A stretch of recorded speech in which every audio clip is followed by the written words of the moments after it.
देखिए, जहां तक अभी कोरोना के आने के बाद का प्रश्न है,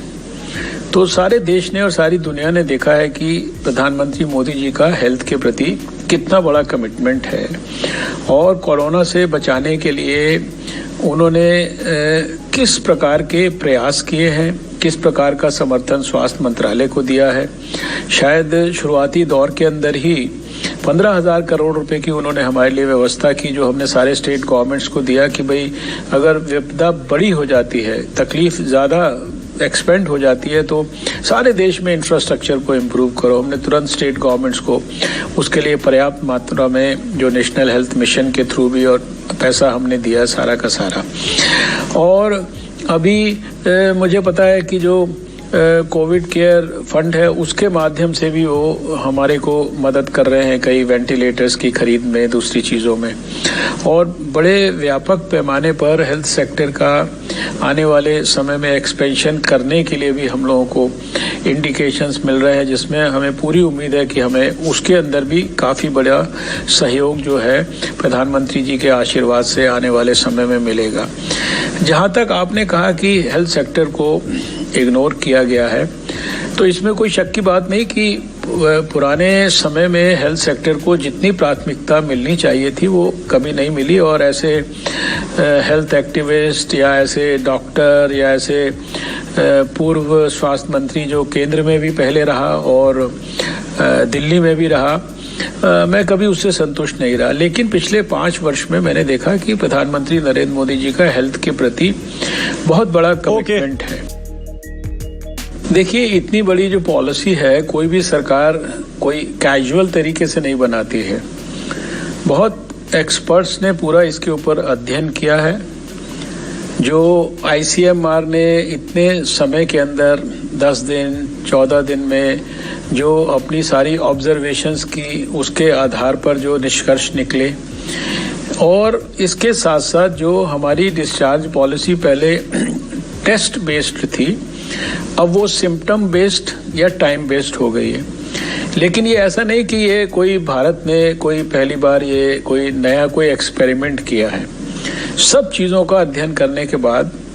जो यूरोपियन रीजन है, अमेरिकन रीजन है, जो सेंटर फॉर डिजीज़ कंट्रोल है यूरोप का, अमेरिका का, वहाँ की सारी पॉलिसीज़ को अध्ययन करने के बाद इस पॉलिसी को इम्प्लीमेंट किया गया है। और इसमें लगभग 10 दिन के बाद अगर आपको सिम्टम्स नहीं है और खासकर पिछले 3 दिन के अंदर आपको फीवर नहीं है, तो फिर आपको कोई टेस्ट कराने की ज़रूरत नहीं है। आपको छुट्टी किया जाती है,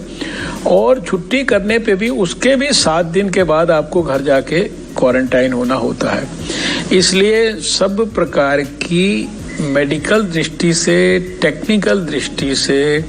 सावधानियां लेने के बाद इस पॉलिसी को बनाया गया है। और वैसे भी 10 दिन के बाद जो मरीज़ है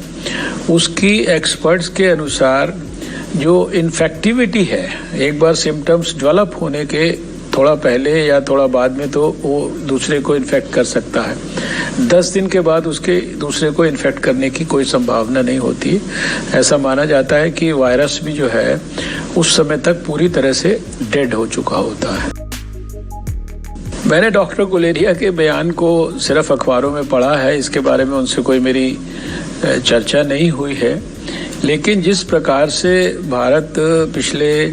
3-4 महीने से लगातार कोरोना के खिलाफ जंग को लड़ रहा है, और जिस तरह से अभी साफ नज़र आता है कि हम इस जंग में वायरस के ऊपर काफ़ी हद तक अपने कंट्रोल को स्थापित करने में सफल हुए हैं, और जिस तरह की हमने सारी तैयारियां की हैं, जिस तरह से हम अपनी डिफरेंशियल स्ट्रैटेजी अपना रहे हैं, जिस तरीके से हमारे को सारे देश में एक डिस्ट्रिक्ट के अंदर भी, एक छोटे से कंटेनमेंट जोन में भी,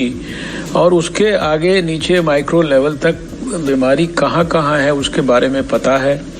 उसको ढूंढने के जिस प्रकार के हम प्रयास कर रहे हैं, उसको कंट्रोल करने के जिस प्रकार के हम प्रयास कर रहे हैं, और जिस प्रकार के नतीजे हमको मिल रहे हैं, उसके आधार पर मैं विश्वास के साथ देश के लोगों को कहना चाहता हूं कि भारत इटली कभी नहीं बनेगा। भारत में इस प्रकार की दुर्भाग्यपूर्ण परिस्थिति जैसी दुनिया के बहुत सारे देशों में इंक्लूडिंग अमेरिका में आई है, ऐसी भारत में कभी नहीं आई। देखिए, ज्यादा कहीं पे केसेस आने का मतलब कम्युनिटी ट्रांसमिशन नहीं होता। कम्युनिटी ट्रांसमिशन उसको कहते हैं जिसमें कि हम जो बीमारी कहीं पर दिखती है उसको हम एट्रीब्यूट ना कर पाएं, उसको हम लिंकअप ना कर पाएं जो बीमारी के ओरिजिनल केसेस से। तो हमने अपने देश में बहुत जितने भी वैज्ञानिक तरीके होते हैं इसको खोजने के कि क्या हम देश में कम्युनिटी ट्रांसमिशन यानी स्टेज 3 में तो नहीं गए हैं, वो हमने सबके सब टेस्ट करके देखे हैं। अभी तो जो नॉन अफेक्टेड डिस्ट्रिक्ट हैं जहाँ पे हम अपने स्टेट्स को कह रहे हैं कि आप 250, 300, 400 तक टेस्ट करो सारी के या ILI के, वहाँ पे कई स्टेट्स ने